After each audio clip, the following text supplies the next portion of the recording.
I'm Amy, sex educator, sex and relationship coach, and sex shop owner. And I'm April, VP of an international high-end pleasure products company and boss queen sex toy mogul. We're best friends who make our own rules about who we are as sexual beings. With everything from how to be a badass in the bedroom to top tips for bringing your relationship to the next level, we have something just for you. So sit back, relax, and enjoy the show. Don't forget to head on over to our website at shamelesssex.com for more. And for 15% off of some of our favorite sex toys, use coupon code SHAMELESSPP in all caps at purepleasureshop.com. Well, hello, everyone. Hello, everybody. Welcome to the Shameless Sex Podcast. Guess what, Amy? What, Chip? It's almost Thanksgiving. Oh, my gosh. Did you like my turkey? Yeah, I like your turkey. It's Let's hear your best turkey. I want to just say something about Thanksgiving, everyone. Just want to say that it's wonderful to have days of gratitude. And, I think that some of the things that Thanksgiving is based on might not be the most joyful. Are you talking about pilgrims? I'm talking about the raping and pillaging of the indigenous folks. Whoa, you're going there. I was just talking about eating a lot of turkey and passing out, and then perhaps drinking a lot of wine and passing out from that too. Is that how you give thanks? I give thanks by making a lot of food and I like that. Usually some raw desserts and doing a lot of affirmations with the people I love. That includes you. I'm a big fan of giving thanks, and I like getting together with the family, and I think that I'm also a huge fan for myself of also remembering or also including the other pieces that might not be so shiny that I think that is often bypassed. This episode is Core Desires with my teachers, Danielle Harel and Celeste Hirshman of Somatica. I took Somatica in 2016. Yeah. I did a podcast episode on open relationships and non-monogamy with Celeste. They wrote a new book, which you'll hear all about, that we're super excited about. That means they could be your teachers too. You could buy the book. You could take the class. You could do the Somatica training if you wanted. It's pretty full. It fills up pretty quickly. Yeah, they're actually, I don't think it gets full. I think they take a lot of humans. It's just that it's big. It's in the Bay Area? Yeah, it's in the Bay Area. So you can learn more. We'll give you the website and all that stuff too. But we're excited with the book. It's called Coming Together. It's a brilliant name. It's brilliant. I love the name. I complimented them. And just reading good book titles that stick with you. Yeah. Because you're like, wait, coming together. And I also love the idea of core desires. And we'll talk more about that, but we've talked about it on our podcast before about it's really helpful to get more clear on what the feeling is that you want around intimacy, of being touching and being touched, versus like all the little wants and things. And they give more of a formula on how to figure that out. I want to give a quick shout out to an awesome brand called Coco Jolie. They make handmade artisanal chocolates made with the finest organic ingredients. April and I got some boxes at the Sex Expo. They were so beautiful. I'm like, how do they make these art pieces? And then you didn't want to eat them because they were so pretty. But I was like, but I got to try. Oh, no, I ate them. Have you ever opened up a box of chocolates that you so received and the 3/4 of them are just one bite out of them because someone really wanted to try. They want to try every single one. Yeah. I mean, these ones are absolutely gorgeous. They're like little art pieces. It's the perfect gift item because we do have holidays and things coming up. They're delicious. They had flavors like passion fruit and amaretto and all kinds of amazing things. And just go check it out. If anything, just go look at the website to see what I'm talking about, because I had never seen chocolates that look like this. It's cocojolie.com. That's COCOJOLIE.com. And you can order online and then they'll ship it right to you. Or if you're in the New York, New Jersey area, stop by their flagship store in Englewood, New Jersey. And guess what? Our listeners get 10% off with the code SHAMELESS at cocojolie.com. Go check it out. Your mouth will thank you for it. Yum, yum, yum, yum. I want to share something right before we answer a sex question, right before we get into that. You're pregnant. You always say that. Your man's got a vasectomy. Yeah, that would be a miracle. It's a Christmas miracle. It's a It's a Hanukkah miracle. I just want to say that we've been having a lot of success with these contests on Instagram. Thank you for all of those folks out there listening that are participating and entering our contests. They're always to raise some kind of awareness, to educate folks without trying to educate them. And we just did the Movember prostate awareness campaign, and it was great. If you're not following us on Instagram, please go to @ShamelessSexPodcast and follow us on Instagram. And I haven't done this in a long time. Just a quick, if you will, take the minute of your day and give us 5 stars on iTunes and just write awesome if that's all you want to do. That really helps us move up the ladder and help folks find us that are looking for sex information and sex education and sexual empowerment, and people that want to join the same shameless sex revolution and didn't even know that it existed. And for anyone who writes reviews saying that in the beginning we talked too much about ourselves, we now put in the show notes the time when the interview starts so you can fast forward. So please don't put that in the reviews anymore, because we now do that. We say the interview starts at minute 13. I'm wondering if people that have given us maybe negative feedback still listen. If you have given us negative feedback and still listen, if you're still here, will you email us at shamelesssexpodcast@gmail.com and tell us that you're still listening? Because we listen to your feedback. I give you 1 star, but for some reason I still listen to you. Yeah, I still listen to you. You make me want to jump I bet off we the won't bridge. get any emails. I don't think we will. But I wanted to know. Yeah, but if you give us 5 stars, you can email us too. All right. Sex question. My boyfriend is a very sheltered person who was not told a lot about sex or sexual relationships growing up. Because of this, we've had some tough barriers with communication that we've had to break through. When we first got together and I asked him to go get tested because I like to practice safe sex, he thought since he had only slept with one person that it wasn't a big deal, but I did not trust the other person that he had sex with. Come to find out, 3 months later, he never got tested and I tested positive for chlamydia.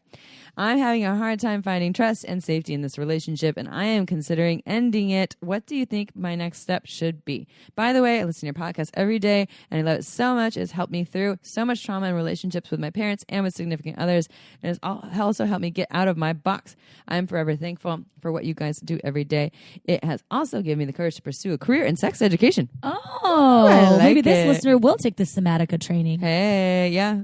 Stay tuned. I just want to briefly touch on the fact that starting with people that are out of integrity and don't tell the truth, especially when it has to do with your own body safety, that to me is really hard. And I would struggle with trust and trusting them as well. And I personally, and I will only tell you what I would do, which would be right for me, I would probably have to walk away from this situation because once, I'm not one of the, I hold grudges, I forgive, but that particular thing, I'm wounded because, as I shared on a podcast before, I have some things that occurring or some shame and some trauma around STDs. And so for me, it's kind of a deal breaker if someone treads on that specific part. And I don't want to generalize because it's not, every case is different. I'm just saying my advice to myself, if I was asking this question, would be, you got to walk away. There's other folks out there and people that you can align with and be real with, and that can be authentic and tell you the truth. So maybe that's hard to hear, but that's what I would do. And Amy might have something totally different. Well, I'm curious what your partner's saying. Are they saying, oh, it shouldn't be a big deal, or I'm so sorry, I didn't think it was a big deal, but now that you say this, I realize it is a big deal? Or are they just trying to pretend like it didn't happen? So what is your your boyfriend's response to all of this, knowing that this is really hurtful to you? What have you said to convey your hurt, and how this put you at risk? You got chlamydia, and luckily with chlamydia, you can take one pill and get rid of it. But luckily you found out you had chlamydia. Not everyone has symptoms from it. Could have been something else that was with you for a lifetime. So I'm just really curious about those conversations between the two of you. And like as April said, if he's just kind of downplaying it and isn't really acknowledging how big this is, that the integrity that he didn't follow through with, I would say I don't know why that would give you reason to trust deeply.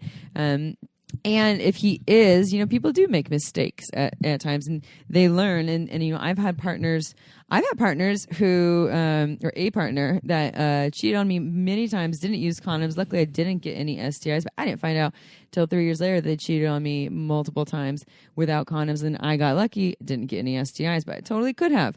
And, that person ended up, they messed up a number of times, and I was able to forgive them because I saw that, we broke up for a while and that they had transformed in a lot of ways.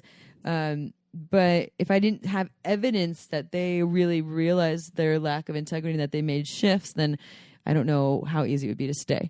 So, yeah, I think it really depends on what's happening in that relationship. And if you're trying to learn how to trust with them, I think the way people learn how to trust again is when they felt really understood. Right. That was sort of my point to you, is that you might not have all of the situational stuff that I have, for lack of a better word to describe the stuff that I have with STIs and STDs. And so if that's the case and you are okay with moving forward, knowing that happened and they didn't get tested when they told you that they did, and then you got an STD, yes, that for me would be hard. But you might choose that this person is great and you align with them and that it's for you, and that's okay too. I'd say to sort of state your boundaries and let them know how important it is to be communicating wholly what's going on. If as long as they're in integrity and you feel good about it, then move forward. If I look back at all the times I was in situations with partners where they actually were doing shady shit, but my deep down, I kind of knew. You knew it. Yeah. Yeah, my gut feeling, and maybe I didn't know the full story. My gut feeling is like, there's something going on here, but I chose to be naive instead. And I didn't, instead of being like, what's going on? So I would say also, there's often our gut instinct really can be somewhat accurate. Maybe it's not completely accurate. I know other people who have been cheated on that say something very similar. And so this is specifically speaking to cheating. But yeah, if your gut is saying like, it's not safe here, then I would say it might be important to honor your gut. Now, it's definitely an exploration because sometimes it's not our gut talking, it's just our fear and insecurity. So that's a whole different podcast, though. Well, there you go. So good luck to you, and awesome for pursuing a career in sex education. Yeah. I love that. Trust your gut and, I guess, And your pussy? Your pussy, too. Yeah. And your head. My pussy these days is quite brilliant. Brilliant.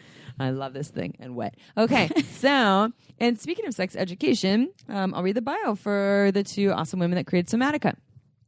Danielle Harel, Ph.D., and Celeste Hirshman, M.A., are the co-creators of the Somatica method, trademark of sex and relationship coaching, and the co-founders of the Somatica Institute. Somatica is a cutting-edge experiential coaching approach that helps clients shift their neural patterning so that they can find new, more fulfilling, and express forms of relating emotionally and sexually.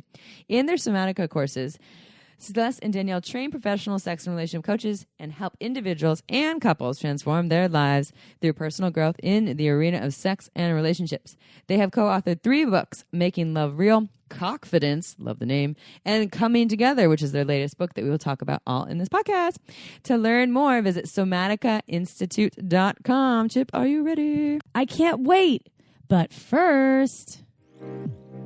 This podcast is made possible by Manscaped. Ho, ho, ho, you naughty little reindeers. Christmas is almost here, and I caught Mommy kissing Santa Claus because Daddy had a hairy bush. Manscaped has redesigned the electric trimmer and called it the Lawnmower 2.0.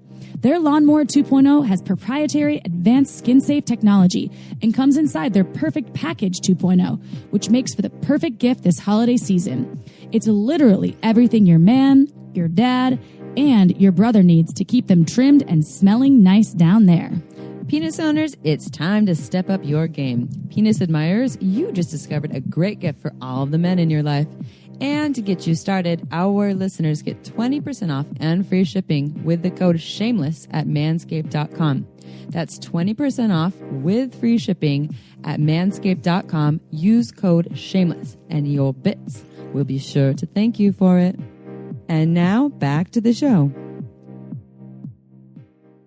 All right, everyone, episode time. We have one repeat guest, and then this time around, we actually have Danielle Harel here, the two wonderful women from Somatica. If you've heard, we did an episode with Celeste, who's here as well, on non-monogamy. I don't remember the number, but it was a while ago. Yeah. quite a while ago. Yeah, a while ago. And as you heard in the bio, they wrote another book, their third book, Coming Together, which we're going to talk all about the core desires and how they work with clients and this, and then what they include in this amazing book. I haven't fully read the book yet, but I read some little key points on it, and I'm really excited about it. I actually did their Somatica training in 2016, which is where we're just talking about this, where I met Emily from Sex with Emily. And that's what part of why April and I started this podcast, and got so much out of it. I work with clients currently to this day based on what I've learned from them, and I love everything that they have to share. They're masters at working with all people, singles, couples, on sex and relationships. So super excited to have you both here. Thank you for coming back to the show. Our pleasure. We're so happy to be here. So you start a little bit, because I mean it's in your bio, but a little bit more about how you got to be where you are today. And I know you've talked about this, Celeste, and then our other podcast, but for our new listeners, how did you get to be where you are today in your careers in this human sexuality realm? How did I get here? It always feels like a long, convoluted story, but I was just a horny teenager. That's my root. And I was really interested in sex and sexuality as a young person, both for myself in an embodied way, but also I was so curious about how much power it held. Like I love to play with flirtation and just like talking to people about sex, because I could see it flushed up so much energy inside of them, because there's like repression and shame and arousal, and it's all happening at once. And so I just thought, this is a place where there's so much interesting stuff to work on. I want this to be my life work. And it was a long path to get here, but I did my master's in human sexuality studies. Danielle and I met in the sexological bodywork training, and we just had such a consistent vision about how we felt people needed to learn these things in an experiential way. Because you can't learn, playing guitar from a book or someone talking to you about it. You actually have to touch and, stroke and get those notes right. And that's really how we teach sexuality as well. So that was my path. So it sounds cliche, but I was also a horny teenager, but not like so. But I took it to the books. I was not very confident to go out and play the field, but I really, really knew everything about sex. I was really horny, and I read Masters and Johnson. I was like all savvy, women on top, like that. All of it was just like I had a huge library of things that I read, but it wasn't very popular to be a sexologist back then or in my family. So I buried it and I went to study psychology. And when we moved to the US, I really felt like through some work around childbirth and interested in women empowerment, I remember someone showed me the Betty Dodson's video on women masturbating together, and I was like, oh my God, it's so crazy, who does that? But I got immediately sucked into it, and I went to the institute and got my Ph.D. and decided that the hands-on is the way to really help people. And as Celeste said, that's where we met, and the rest is history. And so Somatica, can you just tell our listeners, just looks I mentioned, they've heard me talk about it, and it's a little bit in your bio, but will you explain to our listeners the kind of what Somatica is about? I heard you say, experiential is part of the learning and the healing, but can you give like a Cliff Notes version of what people might want to know about Somatica? Yeah, we believe that people learn intimacy, both emotional and erotic intimacy, by actually practicing with it in real time. So in the Somatica training, we teach people, both people who are interested in personal growth around sex and relationships and people who want to be coaches, how to learn kind of step by step how to be more emotionally vulnerable and connected, how to share feelings and boundaries, how to work with consent, and then all of the erotic stuff as well, like how to seduce someone, how to find out what really turns you on, how to talk about it. And that's really what the book is so much about, is that kind of like how to know what turns you on and how to teach another person. And we teach in that very experiential way. And we want everybody to have access to those tools, because it's really how you have the hottest sex that you can possibly have and the deepest emotional intimacy. But I think what Celeste and I also do a lot as we build Somatica, and also, like see what we feel is missing out there, because Somatica is built a lot of what we feel is missing out there, what we feel that other professions are not touching to the same way that we touch.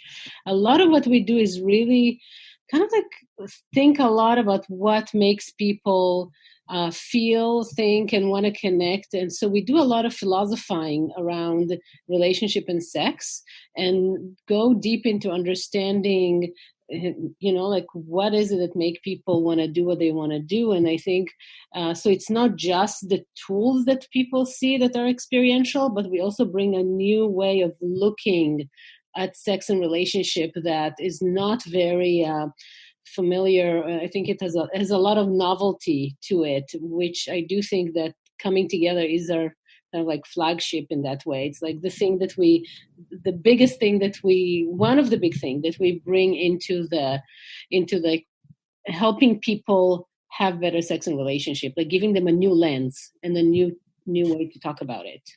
I love the title, Coming Together. I'm like, love that. So let's talk a little bit about the core desires, our core desires, and what exactly is this, and why is this important in sexual relationships for each of us to identify? So we go to sex. So many people think that they go to sex to have orgasms. And actually people don't think that's the only problem. They just don't think about why they go to sex. They just want to do it. And they don't know why they want to do it. They don't necessarily know what motivates them, and why one person is a good sexual partner and another person is not necessarily a good sexual partner. And most people don't know what's the motivation, right? So what is the thing that they want to get out of having sex? So many people, if they think about it, if you ask them, they think, I like this position. I like that I'm having orgasms. And others going to say, I like to feel the connection and I like to feel something.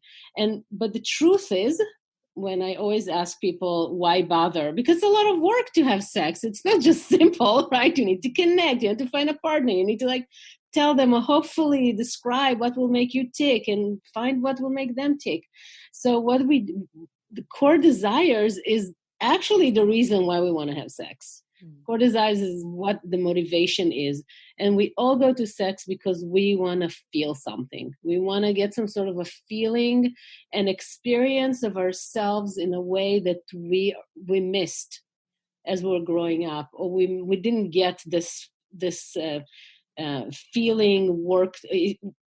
I'm going to say it again.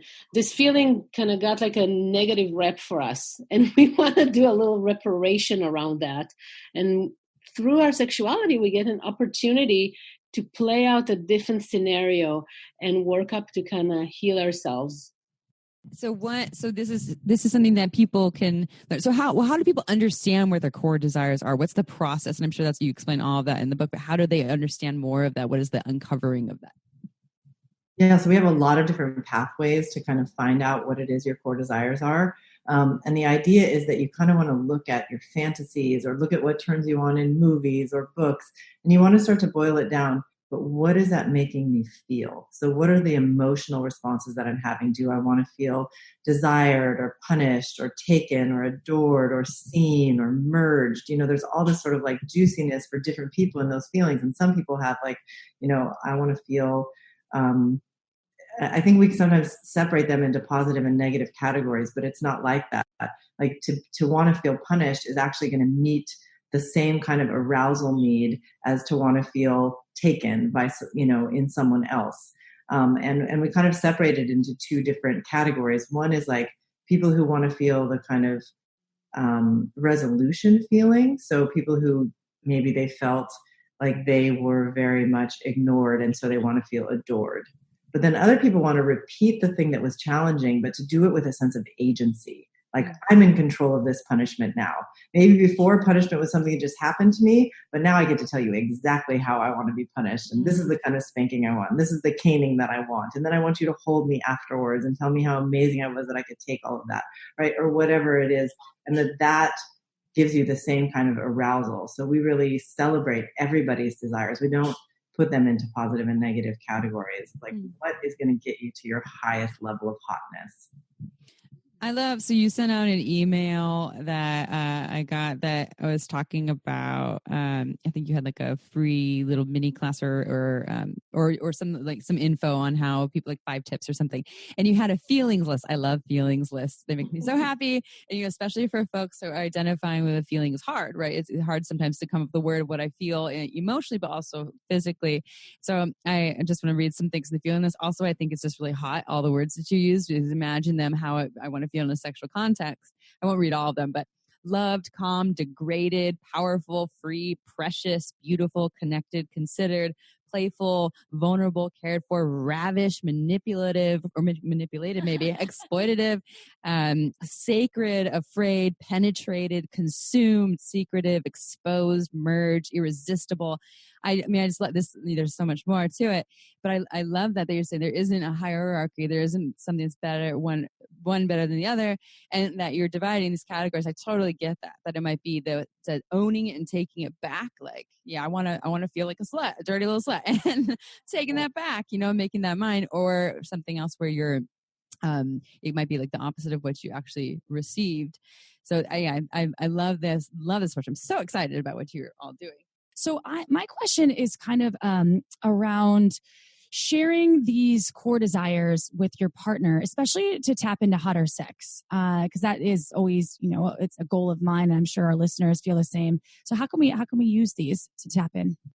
I think there's a few steps to sharing with your partner. The first one is creating a safe space to share, because there's so much vulnerability and potential judgment in these conversations, and they can go to like deep intimacy, or they can go to like big, massive fights and misunderstandings, because it's so vulnerable. And that's where like our biggest triggers are, but also our biggest intimacy is available to us. So creating that safe container where we're not judging the other person, we're celebrating their desires. We also have our boundaries. So we're not saying, I'm going to be able to meet all of those needs that you have, because we may or may not, and if we take that pressure off, it's easier to create a safe container. And then the next step is to verbalize both what you want to feel, your core desires, and what you want to do, your hottest sexual movies. We can talk more about that and the specifics of what gets you to those feelings. And then you want to teach them physically and verbally how to do it, right? Like actually show them the kind of touch and looks and words, all of those kinds of things. So you're not just like talking about it, which most people don't even get to that point, but you're actually teaching each other. And we just have lots of instructions about how to do that. Mm-hmm. And so are you saying with all these things that, this list of the core desires do most people have like 1 or 2 dominant ones? Are there things that are changing all the time? What are you seeing? Yeah, it's definitely people have 1 or 2 or 3, but they're very dominant style. They're kind of like unique to each person, both the combination of what is it that they want to feel, and also the route, which is the hottest sexual movie, of how they want to get there. Mm-hmm. For example, someone can want to feel special, right? But they can get to this route by doing, by feeling like someone is bringing them flowers and taking care of them, or they can get to this route by being spanked well based on exactly how they want to be spanked, right? So you can say, I have this feeling, but then like understanding the route to actually fulfill it is a very unique, it's almost like we each have our unique fingerprints. It has a unique flavor to it. Mm-hmm. And so this is one of those things where if you're getting the feeling that you desire, and maybe you said there's maybe 1 or 2 dominant ones, this is what leads to hot sex versus if I'm having sex and I'm not leaving with this feeling or having this feeling during our interaction, that's like the okay sex, where I think you all called in Somatic like the kiddie menu sex or something, where you might be feeling more like, yeah, it was all right, and like I could do a couple more times, but I don't think I want that every day. Yeah, those are the McNuggets of sex, right? Like someone's like, I love McNuggets, but you don't want to eat McNuggets every single day. You want to add some other things to the menu. So what if there's major differences. Like you're in a partnership with someone, you say you already signed up for the partnership, you're already in it for 3 years, you're listening to this podcast, you're like, shit, okay, here's my feelings, here's your feelings, here's how I want to feel, my core desires, your core desires, and they're different. How do the people work together? Well, and I think those differences are exactly what lead to like low sex marriage, sexless marriage, lost the spark complaints, because there's these big differences. They don't know how to talk about them. They don't know how to navigate the incompatibilities. And again, that's really what the book is all about. And we teach people both how to really teach each other and accept each other's core desires and how to sexual movies, but also when there are differences, how do you deal with those differences? Like, are there ways to bridge it by finding, like to make a bridge by finding totally different movie that works for both of you? You know, whereas the one that you thought was going to be the one you needed, you might not need that because another one could give you the same feeling, but it's also compatible with your partner. So we get very creative around bridging. And then if that's not possible, we look at turn taking. Like, maybe I just want to have exactly what I want tonight, and you get to have exactly what you want tomorrow night, or I get the first hour and you get the second hour, you know, and sometimes even turn taking can be better, even if bridging is possible. Like if you really want to get exactly what you want, then turn taking can be better. So it's not like we're saying you should bridge. And if you can't, then turn take. It's like, let's see what really works so that each of you get as much as possible, without anyone crossing their boundaries or doing something that they don't want to do. And then you maximize pleasure and maximize desire. Because, you know, these people like, I have low libido, or I'm not getting an erection, right? So much of that comes from not getting your core desires met in your sex. So it's like, you might not need drugs at all, or, you know, hormones or any of those things. You might just need to learn each other's movies and to iron out some of these incompatibilities.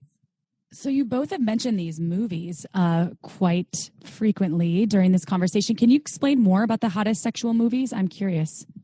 Yeah, so the hottest sexual movie, and maybe just to kind of piggyback on what Celeste said first, just to say something, you know, sometimes people just when they start to hear both about the feelings that they want to feel, because again, like most people kind of go in the dark and they try stuff and what work might not work, right? It's like, oh my God. Around. They're like, yeah, wow, sex just happened, you know?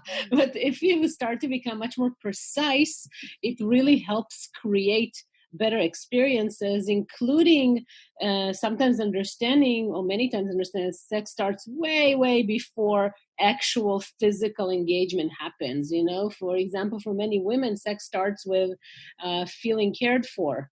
Right? Like, oh my God, you did, like, you know, I know my friends was like, oh my God, he took care of the kids. I feel so horny. You know, like sex can start in different realms completely than just being sex. So starting to take it into account and understanding that sex is about, or horniness or arousal come from really tapping into some emotional need, that makes a huge difference in the conversation. Okay, y'all, time for a quick break. This podcast is made possible by some of our favorite things. Uberlube is one of them. It's a luxurious lubricant great for all kinds of sex. It's less likely to throw off your pH than most other lubes. Seriously? There are hundreds of doctors who recommend Uberlube to their patients, whether they want to make their hot sex even hotter or for folks who are experiencing dryness. Amy, I know you love Uberlube too. What do you love? I love Uberlube because it has no flavor, no scent, and it feels absolutely amazing on my body. In fact, I want it everywhere. I even use it in my hair for my hair frizzies, for massage, and it can also prevent chafing. Oh, and the bottle is gorgeous. It's discreet and looks like a beautiful cosmetic product, so you can leave it on your nightstand shamelessly. To learn why we think it's the best lube on the planet, go check out uberlube.com. Use coupon code SHAMELESSSEX and you get 10% off and free shipping. Again, that's uberlube.com, code SHAMELESSSEX and 10% off and free shipping. This podcast was also made possible by omgs.com. OMGS is a research-based online program that helps you add more sexy things to your menu. OMGS studied thousands of vulva owners to find out how they orgasm and then made tasteful and inspiring short videos to show you techniques on how to pleasure yourself or another vulva. Amy, tell us why you love OMGS. I've been recommending OMGS to my clients for years, and it has changed their lives. Whether you're already having good orgasms and want to have even better orgasms, or perhaps you want to explore more variety in your playtime or even learn how to pleasure someone else's vulva, OMGS will have something for you. With 2 seasons, one all about internal and the other all about external techniques, it's better than any book or DVD that money can buy. To learn more, visit omgs.com/shameless, and our listeners get $5 off. That's omgs.com/shameless. You get $5 off. Go check it out now. And back to the show. I want to tell you my hottest sexual movie, my core desire, and then I want to see maybe either of you have some hottest sexual movie that you want to share if you feel like being vulnerable. But I think it's really good to have a personal example. So like my current hottest sexual movie, I really want to feel special. So my current hottest sexual movie starts with like lots of like kissing and eye contact. We like kiss for a while, but then we just stare in each other's eyes. And like if somebody like holds my face or like pulls my face towards them, then I feel really desired and wanted and more special. And then there's lots of time for warm up. And so my pussy can get super, super wet. And then I feel really special about how wet my pussy's getting. And if they touch it and they go, oh my God, you're so wet, that really turns me on. And then maybe they're going to warm up, like know how to give me some orgasms before we even start having intercourse. And that makes me feel special because they've learned my body so I can have some orgasms. And then we go into intercourse but maybe there's some like a little bit of spanking because I like to be kind of like, I like the person to be a little bit dominant and like taking charge of the situation. That also makes me feel special. So everything comes back to special for me. But ultimately it's like, I feel like they really are there with me. They want me so bad. And all of those little things that happen along the way are like indicators that I'm special to them, that they want to give me lots of orgasms, that my pleasure is really important to them. And they'll go to great lengths and tire themselves out and get really sweaty. I love when they sweat for me, so all of that is part of my hottest sexual movie, for example. I think so. I've had a pretty consistent one. It's so funny as someone who is now single. I was talking to April about this like a month or two ago, and I was like talking about how quickly I don't force them to or manipulate them to, but very quickly I get partners into this daddy little girl dynamic. Very quickly I had a friend ask like, how do you do that? I'm like, oh, they just say some comment in text messages and I respond with like, okay, daddy. And then all of a sudden, bam, daddy little girl dynamic. And they were playing into it. So mine often comes with that, but it's really more about, this feeling of wanting to feeling taken care of, and it's energetically, emotionally. It's not buying me lavish gifts, but it's that like they got this. It's similar to what you're talking about, Celeste. Like there is a specialness to it, but that they're just there to take care of me. I can show up and have crygasms. I can be angry. I can be all the things, and that they can hold that space for me. And they're doing it in a way where they're kind of the guide, the leader, more dominant. And then it can come in these ways with these little daddy little girl dynamics, dominant submission dynamics. It can also happen in very like deeply connected, loving tantric dynamics, but where I'm being very much like worshipped and adored from head to toe, and my it's more about my pleasure and orgasms than theirs. So that's and that's pretty consistent. Like when I have that, great sex. And when it's not there, I can have other like I can have good sex, but that's something that if I think of also like a long-term partnership, that would need to be somewhat stable. Yes. What I love about what you said, Amy, is that it is like it's really about the feeling, and it sounds like you have way more flexibility around how to get there. Yeah, Tantra will work as long as this thing is gonna be precious and cherished for me, I will be able to go to different routes. And some people have this flexibility and some people have less, which is all okay. Just like a matter of knowing yourself and knowing what is it that does it for you makes the biggest difference, right?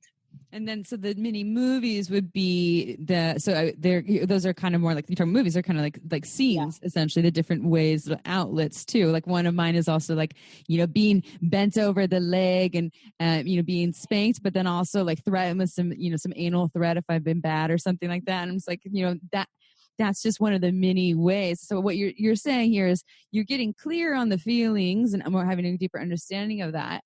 Having conversations about that and then getting creative about the movies is what the many possibilities of what those can be. Yeah.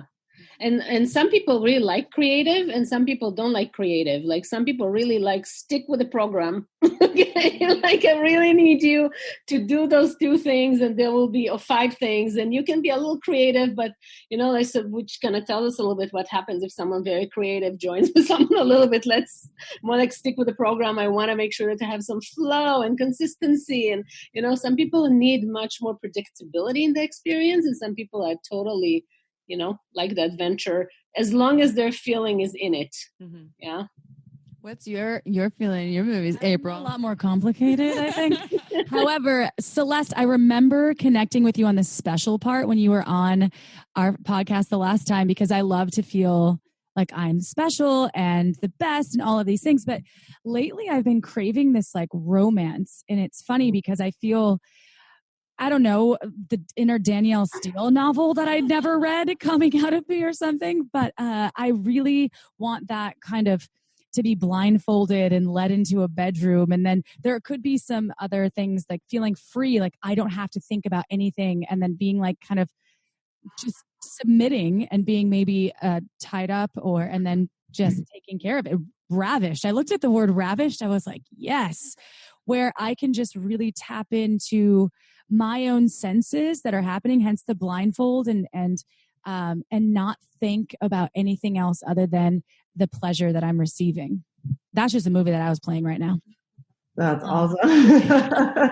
I also want to share, we're just like starting to tell people about this. And since we're talking about movies right now, that we are in the process of co-producing with Here She Comes Productions, a television show, like a pilot based on our work. And it's about like 2 up and coming sex and relationship coaches who are working with people. And it's all about helping people find their core desires and find their hottest sexual movies and play, like how to deal with all of the challenges of intimacy and stuff like that. So we just want to spread this idea around the globe. And we feel like television will be another medium to do that. And we hope that gets made. If, the pilot is for sure getting made, but we hope that there's actually a series that comes out of it so that people can really start to learn and grow around their core desires and their hottest sexual movies. So much more pleasure in the world.